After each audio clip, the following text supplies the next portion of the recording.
वृत्ताय सपुत्राय सकलत्राय ते नमः बर्हापीराभिरामं मृगमततिलकं कुण्डलाक्रान्तगण्डं कञ्जाक्षं कम्बुकण्ठं स्मितसुभगमुखं स्वाधरे नस्तवेणु श्यामं शान्तं त्रिभङ्गं रविकरवसनं भूषितं वैजयन्तं वन्दे वृन्दावनस्थं युवतिशतवृतं ब्रह्म गोपालवेशं तप्तकाञ्चन गौराङ्गी राधे वृन्दावनेश्वरी वृषभानुसुते देवी त्वां नमामि हरिप्रिये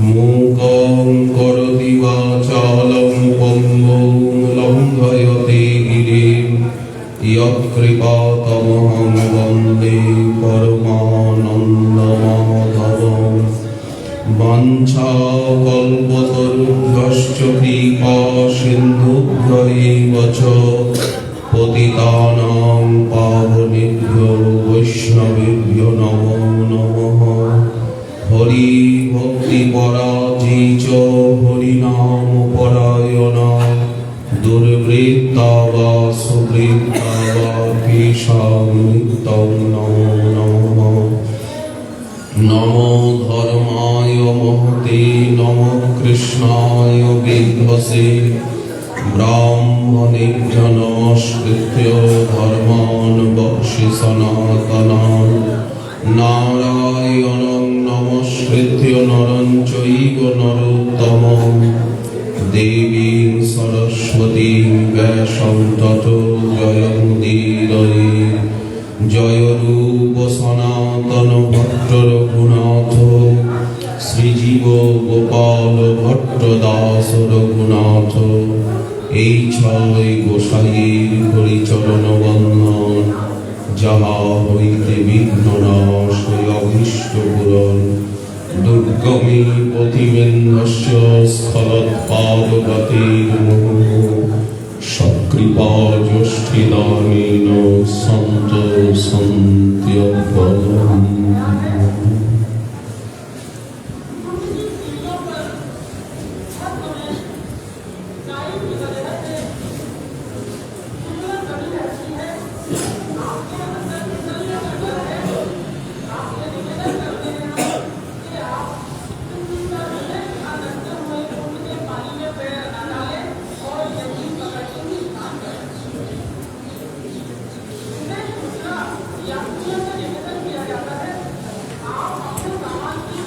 संजात कोपस्फुरितारुणाधरं छन्दस्य दद्भिर्दधिमन्थभाजनं भित्तामृषाश्रुदृशदश्मनारहो जगाशह्यं गवमन्तरं गतः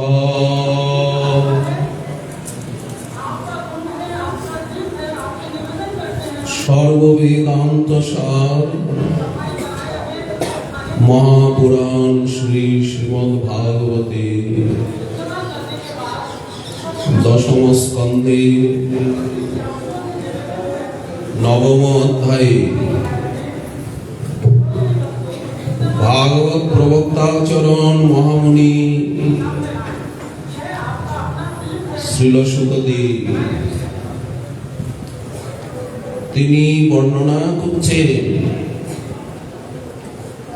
দামবন্ধন লীলা। মা স্তন্যপান করাচ্ছিলেন, হঠাৎ সেই পদ্মগন্ধি গাভীর দুগ্ধ উদ্বেলিত হয়ে উঠলে মা গোপালকে সত্তর নামিয়ে রেখে দুগ্ধাবর্তন স্থানে গিয়ে উপস্থিত হলেন। তমঙ্কমারূঢ়মপায়স্তনম স্নেহস্নুতং সস্মিতমীক্ষতি মুখম অতৃপ্তমুৎসৃজ্য যবেন সা যজৌ উচ্ছিজ্যমানে পয়সী তধিশ্রিতে।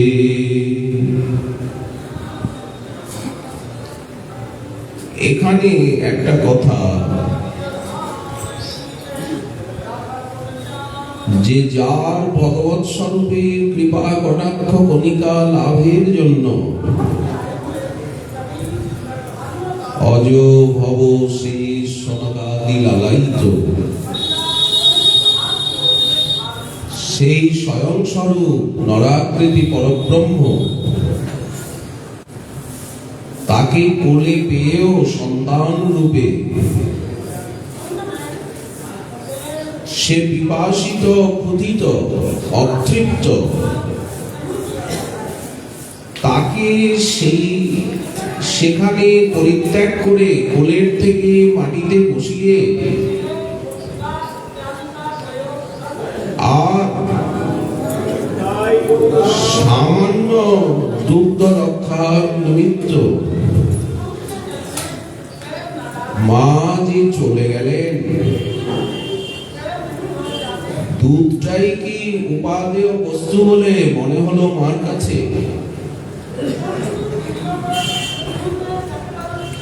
গোপালের কি কোনো মূল্যই নেই এখানে?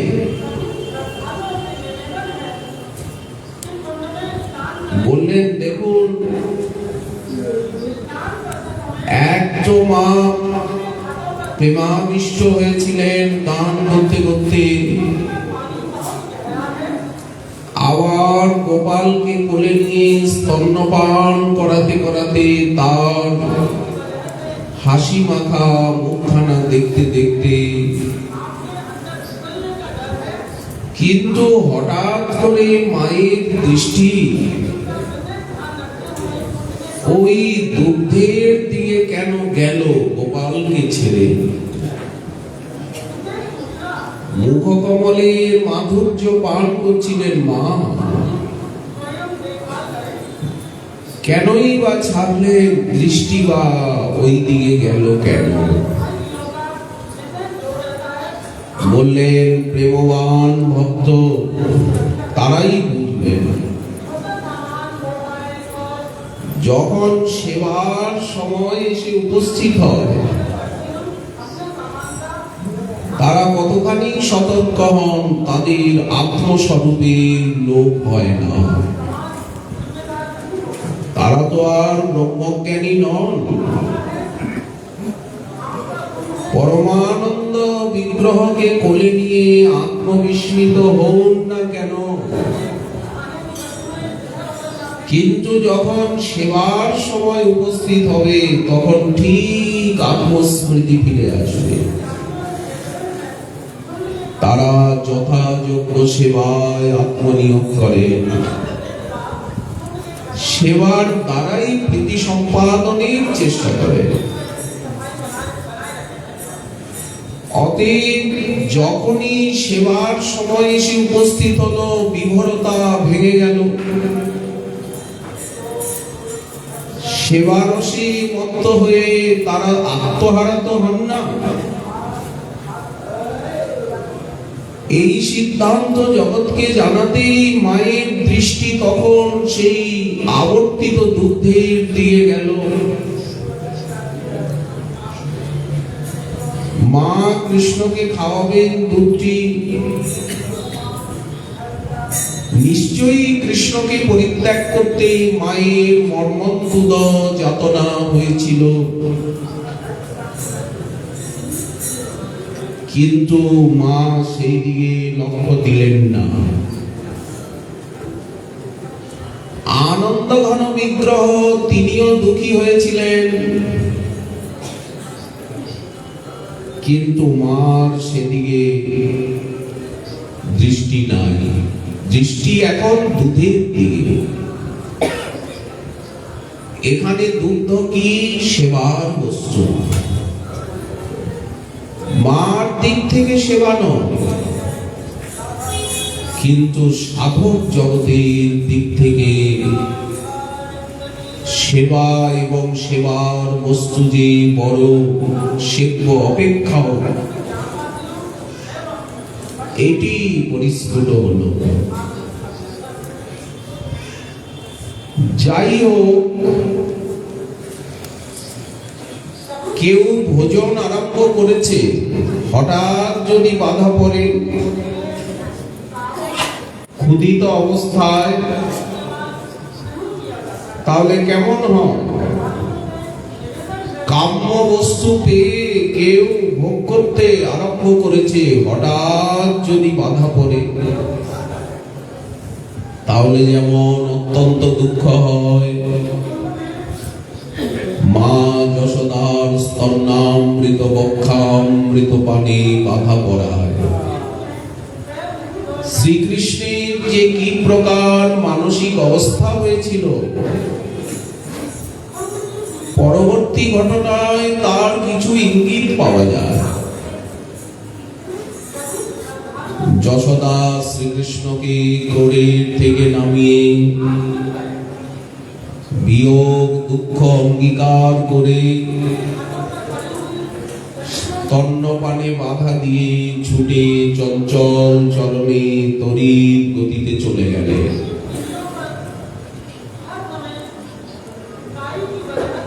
জননীগণের পক্ষে এই জাতীয় আচরণ সুলভ। কেন সুলভ? বললেন, পুত্রের দুঃখ হবে জেনেও তারা জোর করে পুত্রের রোগমুক্তির জন্য তিক্তরস পান করান। স্নান করাতে গেলে সন্তান কত কেঁদে কেটে অস্থির, মা জোর করে শক্ত করে ধরে গায়ে জল ঢেলে দেন। দুঃখ দিতে একটুও কুণ্ঠিত হন না জননী। পুত্রকে তারণ ভৎসন করেন বিদ্যা শিক্ষা সচ্চরিত্র লাভের নিমিত্ত। লালন পালন করবার জন্য কত রাত্রি জাগরণ করেন, অশেষ দুঃখ অম্লান বদনে সহ্য করেন। বাৎসল্য প্রেমের এই স্বতঃসিদ্ধ স্বভাব বশত মা তাকে কোলের থেকে নামিয়ে অসহ্য বিয়োগ দুঃখ সহ্য করেও ক্ষুধাতুর স্তন্যপানরত পুত্রের স্তনপানে বাধা দিয়েও ছুটে গেলেন। এটি প্রেম বিচিত্রা পরিপাটি উদীরিতা। গোস্বামীপাদ বলেন, এটা প্রেমের বিচিত্র পরিপাটি। বোদ্ধা তথা প্রেমবতী, যারা প্রেমবতী তারাই বুঝবেন মায়ের এই আচরণ। কৃষ্ণ প্রথমত কিং কর্তব্য বিমূঢ় হয়ে গেলেন, ভাবলেন এ কি হলো? কেন মা আমাকে জোর করে নামিয়ে চলে গেল?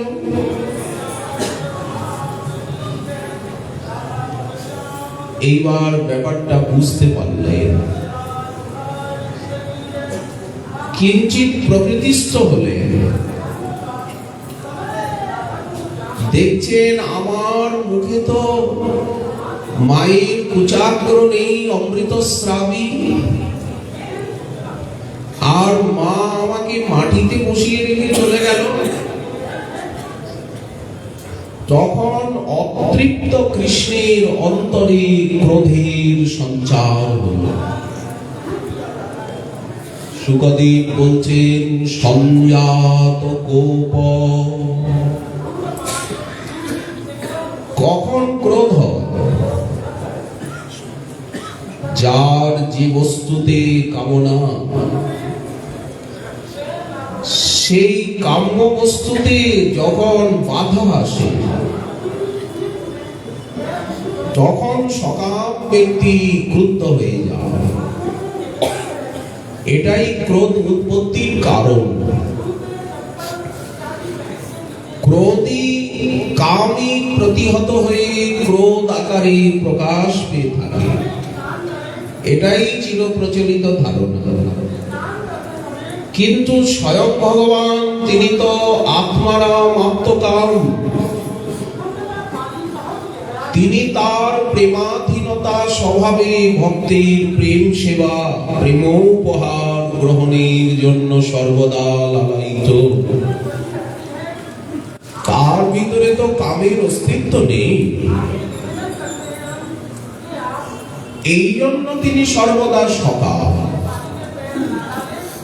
প্রেম সেবা প্রেমোপহার গ্রহণ করবেন। এই জন্যই তিনি অপূর্ণের মতো আচরণ করেন। মা, তুমি আমাকে কোলে করো, কোলে করো বলে মার অঞ্চল ধরে পিছনে পিছনে ঘুরে বেড়ান। স্তন্যপানানন্দে মত্ত ছিলেন। মা যশোদা বাধা দিলেন। এতে মায়ের উপরে ক্রোধের সঞ্চার। যতখানি কামনা ততখানি ক্রোধ। ক্রোধের ফলে হলো কি, পক্ষ বিম্বারুণ অধর যুগল কম্পিত হতে লাগলো, স্ফুরিত। শ্রী শুকমুনি বলছেন, স্ফুরিতারুণাধরম লাল টুকটুকে বিম্ব ফল বিনিন্দিত অধর, সুবিম্ব নিন্দিয়া অধর রঙ্গিয়া। স্ফুরিত হচ্ছে অধর যুগল, আর মুক্তা দাম বিনিন্দিত দশন পঙ্ক্তি, তাই দিয়ে দংশন করলেন। দগ্ধি সন্দস্য, অধরে দংশন করলেন। আর পতিত প্রায় অশ্রুবিন্দু সমন্বিত হয়ে চোখে জল পড়ছে। বিস্ফারিত নয়নে ইতস্তত দৃষ্টি নিক্ষেপ করছে। কোপ কেন? মা আমাকে ত্যাগ করলো। ত্যাগতত্ত্বাৎ অতৃপ্তত্বাৎ, এবং অতৃপ্ত ক্ষুধিত অশেষ মাতৃস্নেহ ভাবেন অথবা বাল্যলীলা মাধুর্যমেব। মায়ের স্নেহরস আস্বাদন করছিলেন, মায়ের কোলে ছিলেন, বুকে। এই জন্য এখন আমি মাটিতে, অথবা এটি বাল্যলীলার মাধুর্য। ভগবানের 18টি মহাদোষ থাকে না, তন্ত্র বললেন। কিন্তু স্বয়ং ভগবানের 16টি মহাদোষের অস্তিত্ব মহাজন দেখিয়েছে। এখানে লৌল্য দেখানো হচ্ছে,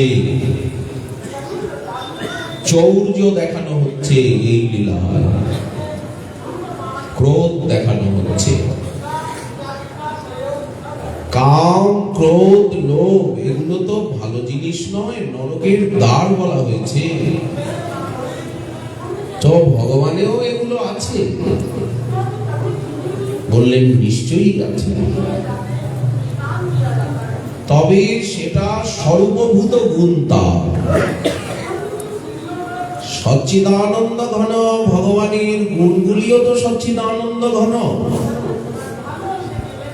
আর মাইক জীবের ভিতরে দোষ গুণ যা কিছু সবই তো মাইক।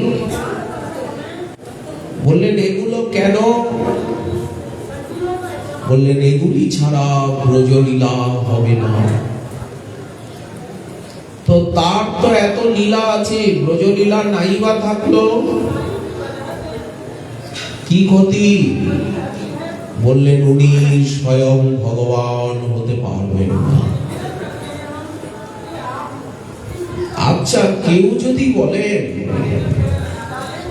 যে যশোদানন্দনের এই ক্রোধ এটা বা নয়নাশ্রু এটা নাটক, লোক দেখানো, বললেন না, এই ক্রোধ কিংবা অশ্রু জল দর্শকের মনোরঞ্জন বা নাট্য রসাস্বাদনের নিমিত্ত অভিনীত নয়। কেন নয়? বললেন এখানে তো উনি একা, এখানে তো দেখার কেউ নেই। অখিল ব্রহ্মাণ্ড পালক স্বয়ং ভগবান শ্রীকৃষ্ণের আন্তরিক বাল্যভাবেরই বাচ্চা ব্যক্তি এটি। বাল্যলীলা রসাবেশের অসমর্থ মাধুর্য এটি। কেন?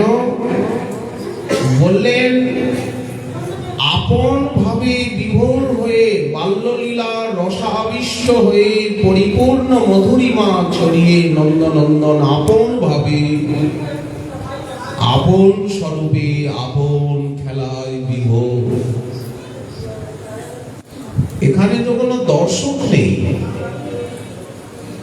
অভিনেতা অভিনয় করে দর্শকের মনোরঞ্জনের জন্য।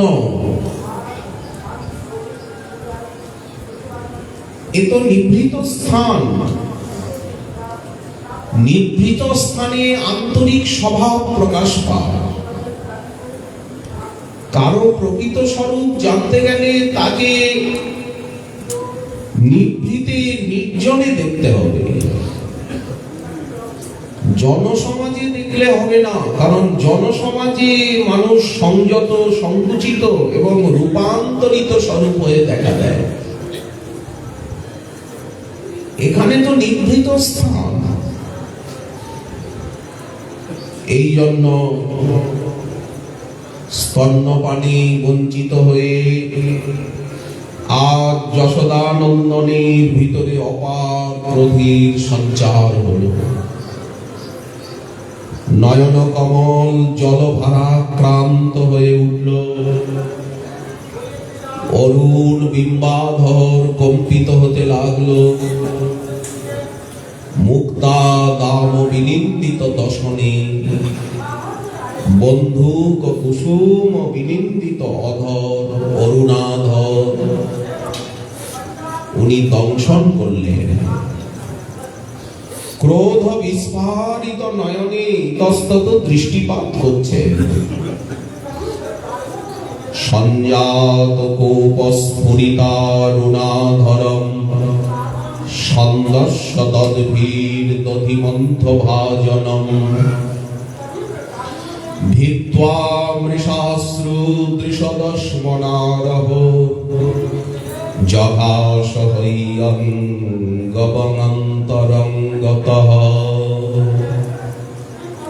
এত ক্রোধ! যার ইঙ্গিত মাত্রে অনন্ত কোটি ব্রহ্মাণ্ডের সৃষ্টি স্থিতি প্রলয় সংঘটিত হয়, নয়ন ইঙ্গিতে উনি যদি এরকম প্রধান্বিত হন তাহলে কি অভূতপূর্ব ব্যাপার সংঘটিত হতে পারে। এতখানি ক্রোধে সেটা কারো ধারণা করার শক্তি নেই। কিন্তু আশ্চর্য, এত ক্রোধেও কিছুই হলো না। কেন হলো না? বললেন এটা মাধুর্যের লীলাভূমি। যেমন চন্দ্রকান্ত মণির নিকটে বিশ্ব দাহন সমর্থ অগ্নিপুঞ্জের দাহিকা শক্তির প্রভাব সংকুচিত হয়ে যায়। একটা কথা আছে যে চন্দ্রকান্তমণি যদি আগুনের কাছে আনা যায় তাহলে আগুনের দাহিকা শক্তি সেটা সংকুচিত হয়। হাতে চন্দ্রকান্তমণি নিয়ে হাতটা আগুনের কাছে নিলে ওই চন্দ্রকান্তমণি করে কি আগুনের শক্তিকে, দাহিকা শক্তিকে পরাভূত করে দেয়। এই ব্রজধাম যেন মাধুর্যের চন্দ্রকান্তমণি, পরিব্যাপ্ত গোপ গোপীগণের বাৎসল্য প্রেম রূপী চন্দ্রকান্তমণি পরিব্যাপ্ত এই ব্রজভূমিতে ব্রজরাজ নন্দনের অনন্ত কোটি ব্রহ্মাণ্ড নাশে সমর্থ যে ক্রোধ, সেই ক্রোধের কার্যকারিতা প্রকাশ পেল না। উনি কিছুই করতে পারলেন না। তবে কি কিছু করলেন না? বললেন ক্রোধাবিষ্ট হয়ে ইতস্তত দৃষ্টি সঞ্চালন করছে। মা তো একটু দূরে, মা দুধ নিয়ে ব্যস্ত, দুধটাকে নাড়াচাড়া করছেন। চুল্লির যে কাষ্ঠ সেটিকে সরালেন, আগুন কমে গেল। গোপাল সামনে দেখতে পেল দধি ভাণ্ড, যিনি অনন্ত কোটি ব্রহ্মাণ্ডকে ধ্বংস করেও শান্ত হন না, উনি একটা দইয়ের ভাণ্ড এখানে সামনে দেখতে পেলেন। আর তো কেউ নাই। উনি মনে মনে ভাবলেন, মা আমাকে স্তনদুগ্ধ পান করতে দিল না, আমি মায়ের এই দধি ভাণ্ডটা ভেঙে ফেলব। এখানে অনন্ত কোটি ব্রহ্মাণ্ড উনি কোথায় পাবেন? বললেন এই দধি ভাণ্ডটাই আমি ভেঙে ফেলব। এই কথা মনে করে ক্রোধাবেশে স্খলিত চরণে মার স্থাপিত যে দধি ভাণ্ড তার নিকটে উপস্থিত হলেন। দধি ভাণ্ডটাকে উল্টে ফেলে দেওয়ার জন্য দুই হাতে সেই দইয়ের হাড়ির গলদেশ ধারণ করে বলপূর্বক তাকে উল্টাতে চেষ্টা করছেন। কিন্তু যশোদার ভাণ্ড তিল মাত্র নড়ল না। নন্দনন্দন আরো ক্রুদ্ধ হয়ে গেল। আপনারা দেখছেন তো তার ক্ষমতা কতখানি। সৃষ্টি স্থিতি প্রলয়কার অনমামনন্তি, কিন্তু এটা মাধুর্যের লীলাভূমি। দইয়ের হাড়ি তো নড়ে না, উল্টাতে তো পারলেন না। আরো ক্রুদ্ধ হয়ে ক্রোধ কম্পিত করে একটা শিলাপুত্র হাড়িটা যাতে নড়াচড়া না করে মা হাড়ির গোড়ায় ছোট ছোট কয়েকটা পাথর দিয়েছিলেন। একটা নোড়া শিলাপুত্র হাতে নিয়ে আর দধি ভাণ্ডে আঘাত করছেন। শিলাপুত্রের আঘাতে দধি ভাণ্ড খন খন খন খন শব্দ করতে লাগল, অর্থাৎ উপরের দিকে আঘাত করেছে। দধি ভাণ্ড খন খন রবে বলল, আমি কিন্তু মায়ের হাড়ি, মাকে জানিয়ে দেব, মা তোমাকে সমুচিত দণ্ড দেবেন। পাছে মা শুনতে পান। খন খন রব করছে। যশোদানন্দন আরো ভীত চমকিত হয়ে পড়লেন। চারিদিকে দৃষ্টিপাত করছেন, মনে মনে ভাবছেন মা তো শুনতে পাইনি না।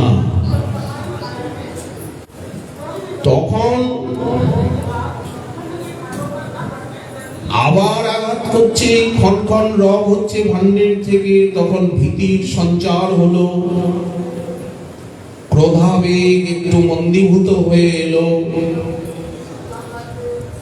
তখন তিনি দধিভাণ্ডকে দণ্ড দিতে কৃতসংকল্প হয়ে আর শিলাপুত্রটা নিয়ে, নোড়া নিয়ে দধিভাণ্ডের তলদেশে আঘাত করছে। একটু বসে আর তলের দিকে আঘাত করছে, তলের দিকটা দইয়ে ভেজা। দু চারবার আঘাত করতেই ঠক ঠক ঠক ঠক শব্দ হলো। দধিভাণ্ড ক্ষমা প্রার্থনা করতে করতে অচিরাত ছিদ্রান্বিত হয়ে গেল। ছিদ্র পথে প্রবল বেগে দধিধারা নির্গত হচ্ছে। যশোদানন্দনের চরণের উপরে গিয়ে পড়ল দধিধারা, পুরো সাদা হয়ে গেল নন্দনন্দনের চরণ দুটো। গল গল করে ছিদ্র দিয়ে দধিধারা নন্দনন্দনের চরণকে সিদ্ধ করে এইবার ভূমিকে প্লাবিত করল। এখন তো নন্দনন্দন ভীত হয়ে পড়লেন, ভাবলেন আজ আর মার হাত থেকে রক্ষা নেই। তখন তাড়াতাড়ি ভয়ে ক্ষুধায় সামনে পাত্রে যে নবনীত রাখা ছিল, অল্প অল্প করে নবনীত ওঠে, আর অল্প অল্প করে ওখান থেকে কাচিয়ে পাত্রে রাখতে হয়। পাত্রে রাখা ছিল,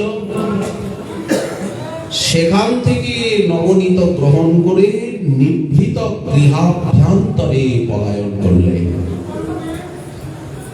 এখন তো আমাকে লোকাতে হবে, এবং সেখানে গিয়ে নির্জনে সদ্যজাত নবনীত উনি ভোজন করতে লাগলেন হাতে। জঘাসহ্যং গবমন্তরং গতঃ। আচ্ছা, যশোদা তার প্রাণবটিম পুত্রকে বলপূর্বক নিজের ক্রোড়ের থেকে ভূমিতে নামিয়ে দুগ্ধের পতন নিবারণ করে স্থানান্তরে তিনি যে গিয়েছেন, তার মন প্রাণ কিন্তু বালকের নিকটেই পড়ে আছে। ওখানের থেকে দুধ নাড়তে নাড়তেই মা বলছেন, নীলমণি, ও বাপ নীলমণি, এই যে আমি আসছি, এক্ষুনি আসছি, দুধটা নামিয়ে। বেশি সময় নয়, নিমিষে। কি করে যে অল্প সময়ের মধ্যে এই ঘটনা ঘটে গেল। মা এসে উপস্থিত, নীলমণি, ও বাপ, আমি আসছি এক্ষুনি, তুমি একটু অপেক্ষা করো। মা এসে উপস্থিত হলেন, কিন্তু মা দেখছেন চারিদিকে অর্ধমথিত দধি। উনি অবাক হয়ে গেলেন, দেখছেন দধি ভাণ্ড ভঙ্গ, নবনীত ভাণ্ড শূন্য, দধি ধারায় গৃহাঙ্গন প্লাবিত, স্তন্যপানে অতৃপ্ত চঞ্চল বালকটিও সেখানে অনুপস্থিত। মা বুঝতে পারলেন এটি আমার গুণধর পুত্রেরই কার্য। এতদিন ওরা এসে কত কথা বলে,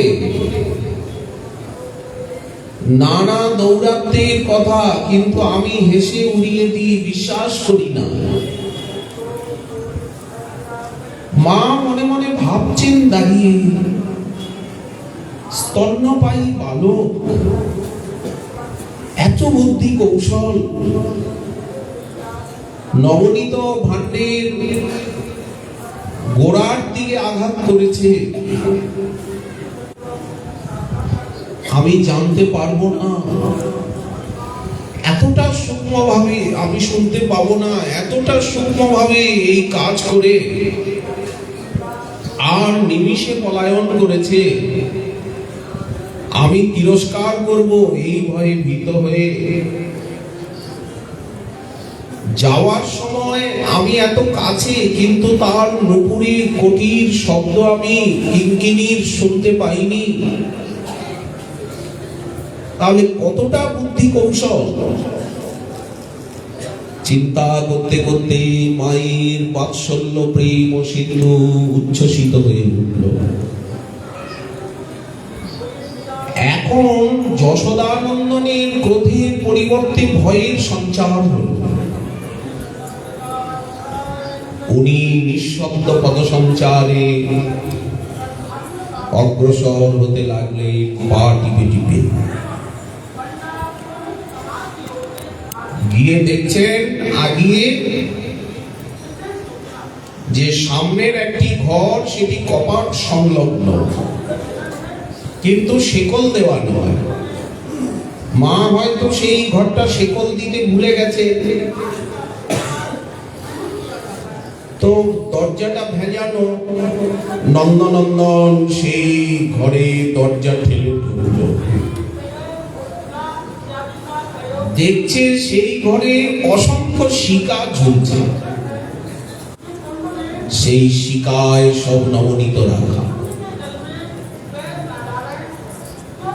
যশোদানন্দন করল কি, প্রবেশ করে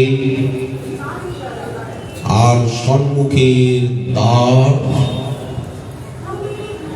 বন্ধ করে দিল, আর ওই দিকেও একটা দ্বার আছে, কপাট, সে তার কপাট খুলে দিল। ওইদিকে বাগান, বৃক্ষাবলী, বাগানের পরে প্রাচীর, এদিকে গলি, এই দরজা আর ওপাশেও দরজা। এই দরজাটা ভেজিয়ে দিয়েছে। এইবার দেখছে সারা ঘরটাই শিকায় শিকায় ভরা, আর নবনীত ভাণ্ড সব। কিন্তু যশোদানন্দন লাফঝাপ দিয়ে একটা শিকাকেও ধরতে পারল না, তার নাগালের বাইরে। তখন কি করলো, চারিদিকে দৃষ্টিপাত করে দেখছে কোনায় একটা উলুখল রয়েছে। উলুখল বলতে কাঠের হামল দিস্তা, অনেকটা ডমরুর মতো। ডমরুর কোমরটা যেমন সরু, তেমনি কাঠের হামল দিস্তা। ওতে ধান, গম ইত্যাদি কোটা হয়, দলিয়া আদি বানানো হয়। অনেক কষ্টে নন্দনন্দন করল কি, সেটাকে গৃহের মাঝখানে সরিয়ে নিয়ে এলো, ফেলে দিয়ে চাকার মতো ফেলে মাঝখানে নিয়ে এসে উল্টে, আর সেই উলুখলের উপরে বসে, এখন তো উলুখলের উপরে দাঁড়িয়ে আর দধি ভাণ্ড না নবনীত ভাণ্ড পাচ্ছে, কোনো অসুবিধা নেই, শিকায় ঝোলানো। নবনীত পরমানন্দে ভোজন করছে ওই উলুখলের উপরে বসে, কখনো দাঁড়িয়ে।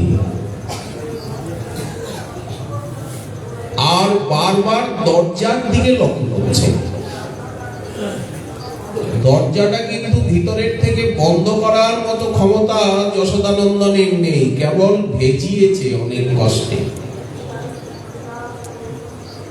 মায়ের আগমন আকাঙ্ক্ষা আশঙ্কায় বারবার দ্বারের দিকে চঞ্চল দৃষ্টি নিক্ষেপ করছে। এদিকে কি হলো, যশোদানন্দন যখন নবনীত গৃহে প্রবেশ করে আর পশ্চাৎ ভাগের দ্বার উন্মুক্ত করে দিয়েছে, তখন তার কমনীয় বাল ও মূর্তি দেখে পরমানন্দে মত্ত হয়ে নিকটবর্তী শাখায় যে বানরগুলি ছিল, বানরগুলি কিন্তু আদি ব্রজবাসী, এরা কিন্তু বাইরের থেকে আসেনি। মানুষজন অনেক বিভিন্ন দেশের থেকে, বাইরের থেকে এসেছে, বানরগুলো এখানেরই। একথা গর্ভসংহিতাতেও এসেছে। বানর, বৃক্ষ, পর্বত, নদী, ভূমি, এরা কিন্তু সেই আছে। তো বাল গোপালের সেই কমনীয় মূর্তি দেখে বানরগুলি একেই তো সকালবেলা ওরা ক্ষুধার্ত, একে একে বৃক্ষ শাখার থেকে নেমে দ্বারের প্রাচীর বেষ্টিত নিভৃত অঙ্গন, সেখানে বসে অনিমেষ নয়নে যশোদানন্দনের বাল ক্রীড়া মাধুরী দেখতে লাগল। যশোদানন্দনের সঙ্গে যেন তাদের কতকালের পরিচয়, কত ভালোবাসা, যেন কতদিন পরে এরা হারানিধিকে খুঁজে পেয়েছে। তারা আনন্দে মত্ত হয়ে যশোদানন্দনের সম্মুখে ধীরে ধীরে এসে উপস্থিত হল। বাদল দেখবেন ওখান থেকে দেখছে, সুযোগ পেলে কাছে এসে বসবে, আরো কাছে এসে আদর জমাতে, ভালোবাসা জমাতে চেষ্টা করবে। বানরগুলি কাছে আসছে,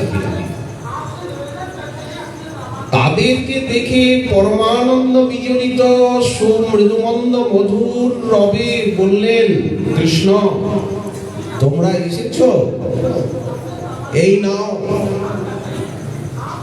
পেট ভরে নবনীত খাও।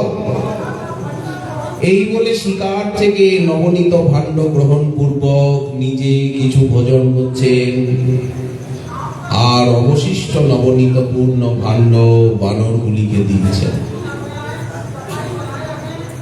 এই রূপে কত শত যে নবনীত ভাণ্ড বানরগণকে দিলেন তার কোন ইয়ত্তা নেই। এইরূপ আদর এবং পরমাগ্রহে নবনীত ভোজন করানো দেখে মহাজন বললেন যে মনে হয় ত্রেতা যুগের লীলার কথা মনে পড়েছে। এদের কাছে তো ভগবান রামচন্দ্র ঋণী, সেই যুগে তো তেমন কিছু খাওয়ানো হয়নি। সেই ঋণী কি উনি পরিশোধ করছেন? কিঞ্চিত ভোজন করছেন আর ওদেরকে দিচ্ছেন। এদিকে মা যশোদা মনে মনে চিন্তা করলেন, আমার চঞ্চল চপল বালক দধিভাণ্ড ভেঙে ফেলেছে, তার ক্ষুধার নিবৃত্তি না হওয়ায় নবনীত ভাণ্ডের থেকে সদ্যজাত নবনীত নিয়ে পালিয়েছে। আমি তিরস্কার করব মনে করে লুকিয়েছে, কিন্তু এখনো তো সূর্যোদয় হয়নি। গৃহের মধ্যে অন্ধকার, ভয়ে লুকাতে গিয়ে তাড়াতাড়ি অসাবধানতা বশত হয়তো তার সুকোমল অঙ্গে আঘাত লাগতে পারে। অন্ধকার ঘরে কোথায় গিয়ে লুকাবে? যদি সে কোনো প্রকারে ভয় পায় তাহলে তার কোনো প্রকার ব্যাধি হতে পারে। কৃষ্ণ হিতৈষিনী যশোদা তিনি মনে মনে ভাবছেন খুঁজে বের করতে হবে, কিন্তু এই রাজভবনে অসংখ্য গৃহের ভিতরে কোন ঘরে সে লুকিয়েছে বুঝবো কি করে? একটু শাসন করাও দরকার। এখন যদি তাকে আমি নাম ধরে ডাকি সে তো উত্তরও দেবে না, চুপ করে থাকবে। তাহলে আমি কি করে তার সন্ধান পাবো? মা যখন গুপ্ত কৃষ্ণের অনুসন্ধানের জন্য ব্যাকুল হলেন, তখনই কৃষ্ণের দধিসিক্ত সেই ছোট ছোট চরণ চিহ্নগুলি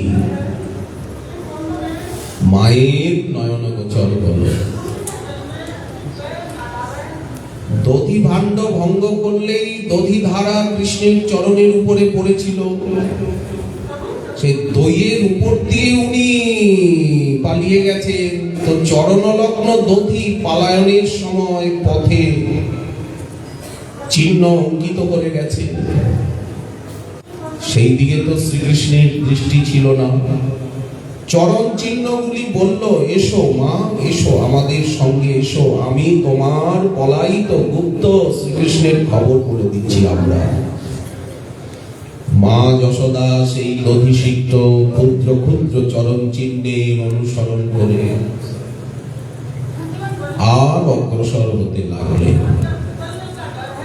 কিন্তু মা দেখছেন যে ঘরে সব নবনীত রাখা আছে, নবনীতের ঘর, তার দ্বার দেশে এসে চরণ চিহ্ন শেষ হয়ে গেছে। তখন উনি বুঝতে পারলেন যে চঞ্চল বালক নবনীতের ঘরে প্রবেশ করেছে। মা মনে মনে বলছেন, সর্বনাশ হয়ে গেল। কারণ এই ঘরে নারায়ণের সেবা, অতিথি সেবা, বিশেষত ইন্দ্রযাগের জন্য সব নবনীত ঘৃত রাখা আছে। চঞ্চল বালক যদি উচ্ছিষ্ট করে দেয় এটো হাতে ধরে, তাহলে তো বড় অনর্থ ঘটবে। ঠাকুর দেবতা ব্রাহ্মণের সেবার জিনিস। মা নিঃশব্দে কপাট উন্মোচন করলেন। কপাটটা তো ভেজানো ছিল, মা কপাটটা ঠেলে নিঃশব্দে ঢুকছেন। দরজাটা যখন একটু খুললেন, তখন দেখছেন যা ভেবেছি ঠিক তাই।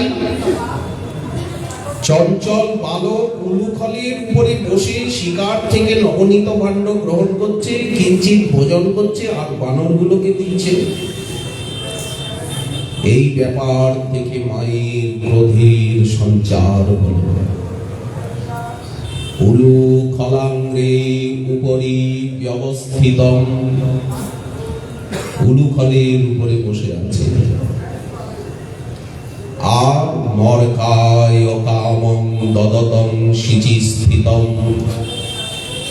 হৈয়ঙ্গবং চৌর্য বিশেঙ্কিতেক্ষণম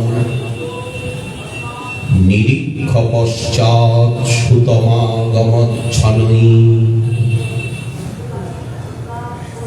মা ভাবছেন ওকে একটু ভয় দেখাতে হবে, শাসন করতে হবে।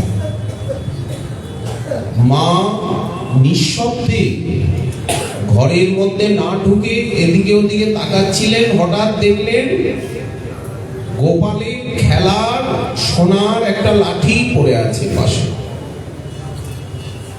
কাল সন্ধ্যাবেলা খেলতে খেলতে এই সোনার লাঠিটা নিয়ে, যষ্টিটা নিয়ে গোপাল ভুলে এখানে ফেলে রেখে গেছে। সেই সোনার লাঠিটা হাতে তুলে নিলেন। তুলে নিয়ে পা টিপে ধীর পদক্ষেপে দরজাটা ঠেলে মা খুললেন। ভিতরে যাচ্ছে। গোপাল বারবার পিছনে তাকাচ্ছিল, তথাপি দৃষ্টি ছিল বানরগুলির দিকে। হঠাৎ দৃষ্টি পড়েছে, পেছনে তাকিয়েছে, দেখছে মা আসছে। এর মধ্যে আরো একটু কারণ ঘটেছে যে মা আসছে, বানরগুলি দেখছে গোপালের মুখ এই দিকে, বানরগুলোর মুখ এই দিকে। মাকে দেখে বানরগুলি চঞ্চল হয়ে দুটো চারটে বানর লাফ দিয়ে বৃক্ষ শাখায় প্রাচীরের উপরে গিয়ে উঠেছে।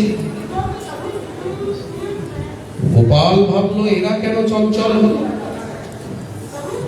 যেই পিছে তাকিয়েছে দেখছেন জমের মতো মা ঢুকছে, মায়ের হাতে আবার লাঠি। তমাত্ম জ্যৈষ্ঠিং প্রসবিংশ সত্তর তত বরুজ্জ অপশসার ভীতবৎ। ভীতবৎ বলছেন, সুখদেব ভীত বলছেন না। দৃষ্টান্ত দিচ্ছেন বড় বড় যোগীশ্বর, তাদের নির্বিকল্প সমাধি ধৌত মন, যার পিছনে ছুটেও যাকে ধরতে পারে না। যমাপ যোগিনম সমং প্রবিষ্টুম তপসী ঋতং মনঃ। তাকে হাতে ধরার জন্য মা পেছনে পেছনে ধর ধর ধর ধর করে ছুটছে। এইখানে থেকেই তো দামোদরাষ্টক আরম্ভ হয়েছে। উলুখলা ভাবমান, এই মধুরাতি মধুর লীলা তত্ত্বময় পুরুষে শ্রী শ্রী রাধা গোপীনাথ জি কৃপা হলে আরবিকাল